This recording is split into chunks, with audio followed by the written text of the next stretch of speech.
welcome back. This is Textiles East Fair and I'm Claire Cousins. I help out my daughter who now runs the fair and the event which is coming up in February. So if you haven't already used the links below to check out the website, then please do. It's in the UK, it's in East Anglia, and yeah, so we're just getting to the point where we're in final preparations, and we look forward to opening the doors to all our visitors soon, because people come from far and wide from across Britain to come and visit us. It's going to be in St Ives, Cambridgeshire this year, so it should be good. I'm explaining all this again if you haven't been here before, because I've recently had a massive surge of subscribers, and sometimes you don't always know why this channel exists. So it actually existed because during COVID lockdown we wanted to keep in contact with our traders and our visitors and still provide the inspiration we've always provided over the last 7 years. So what I've got behind me, I'm going to give you an update on one of my projects really today. I hope that's okay. So those of you who have already seen the English paper piecing, this is my Hexie quilt, influenced by Kate on another YouTube channel called The Last Homely House. So it was influenced by her because she's done hers in K Facets, but I'm not that keen on K Facet myself. Well, I love his knitwear, not so keen on his fabrics. But I've done mine in batiks because I was having a bit of a hoarding issue, I think, with batiks. Do we all have a hoarding issue where you have a little drawer full of all your favourite fabrics and you pull the little drawer out? Or in my case it was a nice little drawer, and I'd flick through it and then I'd put it back, and I got to the point where I really should stop doing that, because it wasn't just one little drawer, it grew into a big plastic box. So I thought, no, it must stop. I must use them, and the best thing to have used them for was an English paper piece. It's called a colour wash quilt. So this one here, it's still on its backing fabric, and its backing papers I should say, of old envelopes, and I'm now working out the backing fabric for it. I've planned it all. I'm not sure if I've done a little bit in a previous video. If not, I'll put it in now.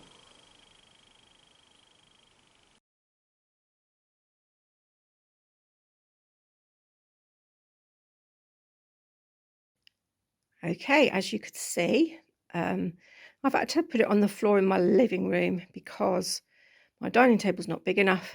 I had it on my bed at one point, but then I soon realised that every time I sat on the bed, all the pieces would move. So I've now got it on my living room floor, and I think you can see I've actually left my pins in the centre.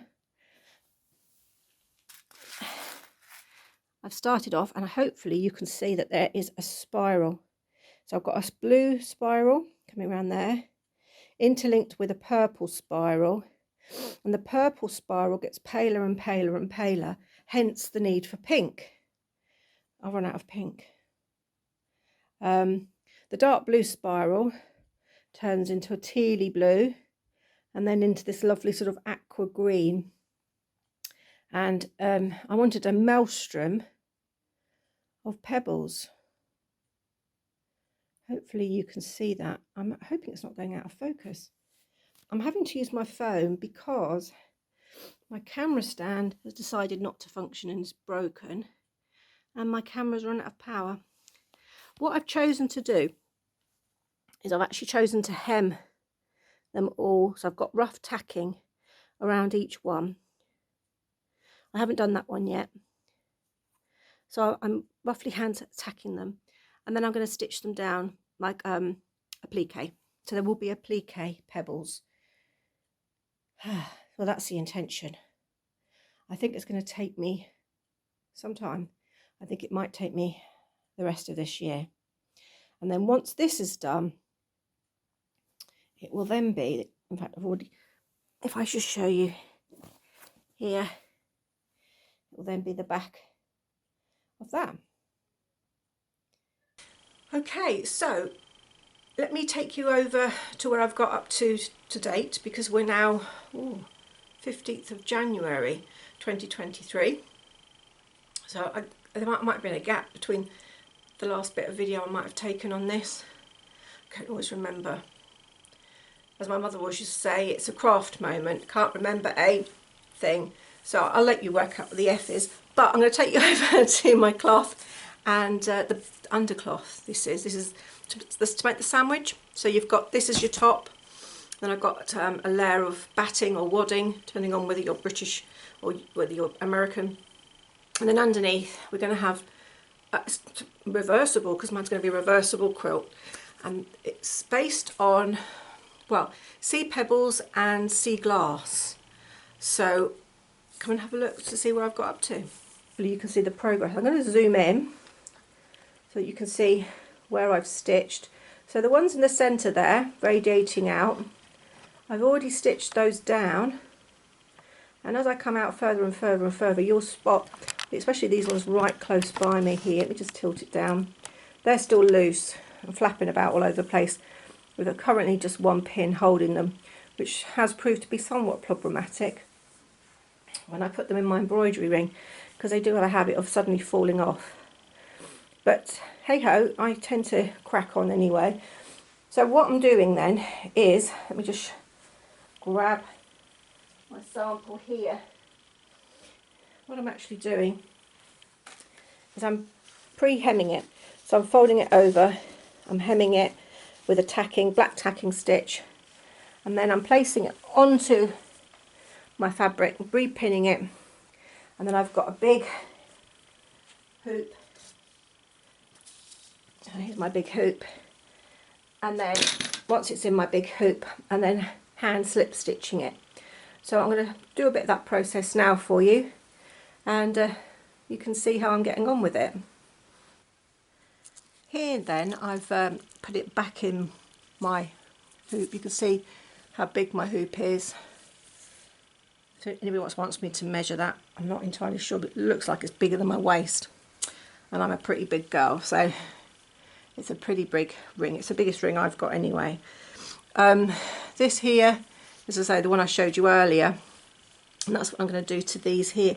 So I'm going to take the pin out, and I'm going to mark the pin at the bottom edge, so when I take it off, I know that this is the bottom edge where I'm going to start with my knot. And so this is the one I'm going to do. So I know that when I had it there a minute ago, that is where my starting knot will be. So I'm going to fold it under.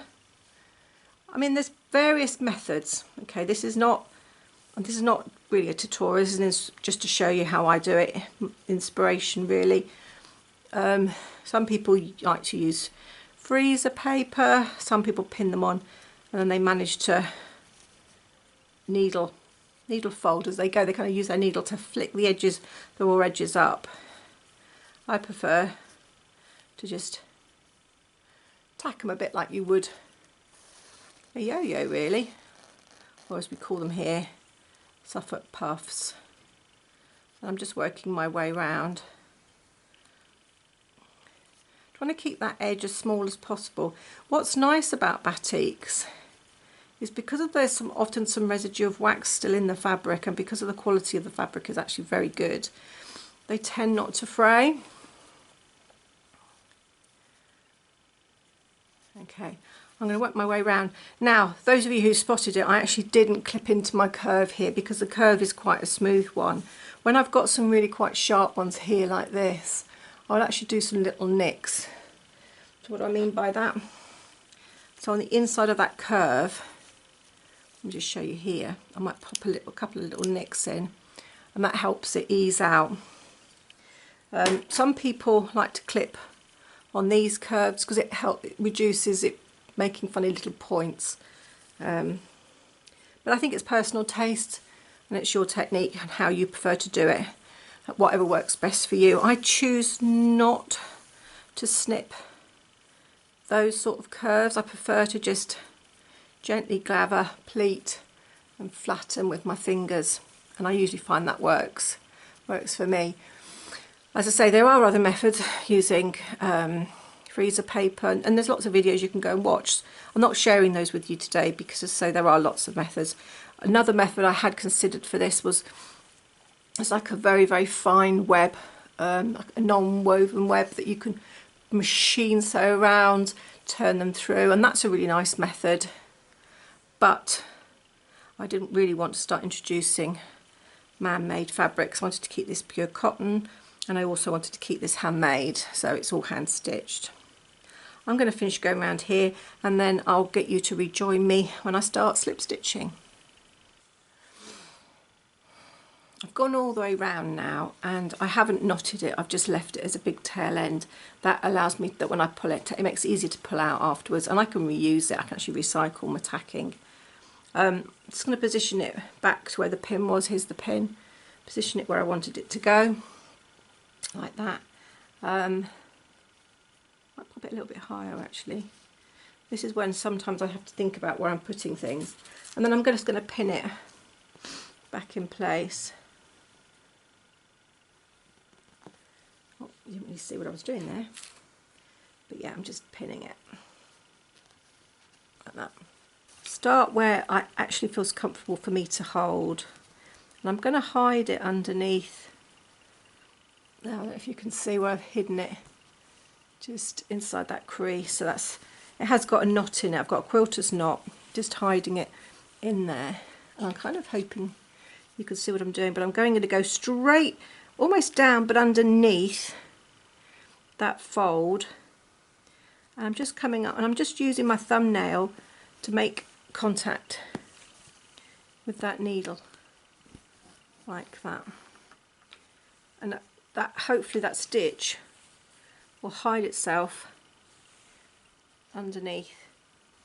We'll just do that again, so I'm going to go slightly underneath, bring it up to the very edge of the fabric, and then use my left hand, pull it up. So I'm going down, up, and I can pull it out with my right hand if I want, but it blocks your camera view, so I'll do it again with my left hand, like that. Now I've got the fabric tight enough in my frame that it's a little bit of a bounce. It's quite rigid. It's firm enough not to pucker, but loose enough for me to just be able to just go in and out of the fabric like that. And I'll work my way all the way around. And as I say, once I get into a rhythm and I'm not having to keep swapping hands, because for the camera I'm having to use my left hand to pull it so you can see what I'm doing. And I will carry on with those slip stitch all the way around, and then afterwards I'll take the tacking out, and then I'm then left with something similar to these ones here. There's one that I did earlier. What next? Well, what's going to be next is, as I say, I'm going to sandwich this, and then I'm going to do what you know, like when you see pebbles and glass, when you drop them into water, you have that rippling effect. I'm then going to do the quilting stitches. With the quilting stitch, I'm going to run one all the way around the outside edge. Let me just zoom out a fraction. So I'm going to do a quilting running stitch around the edge of every pebble, which could be quite entertaining in its own right. And then I'm going to do another one as if it's a ripple. And then where the pebbles meet, there might be another little, you know, yeah, I'm sure you can visualise it. I'm hoping you can visualise it. So the quilting itself will be in like a teal. I've got a nice Wonderfill I think I'm going to use. I might change. You never know. Because this whole quilt so far has been what I felt like doing. It's never really been planned. It's done bit by bit. And that's what I prefer. I don't like to pre-plan. Probably not a good idea really. But yeah, no, I'm enjoying it anyway. These ones here, you'll probably see, are still raw edged. These are all raw edged still. And these are the ones that I'm going to have to do my tacking on and repeat this process. So I hope you've enjoyed what I've shared with you today. And I'm just thinking to myself, there might be somebody out there asking me, well, why didn't you do it raw edge? If you go on Pinterest and Google sea glass or pebble quilts, the ones that are out there are all raw edge. I haven't done it raw edge because I'm not using a sewing machine. I wanted it all to be done by hand. Well, I'm not doing it a sewing machine, you know I can.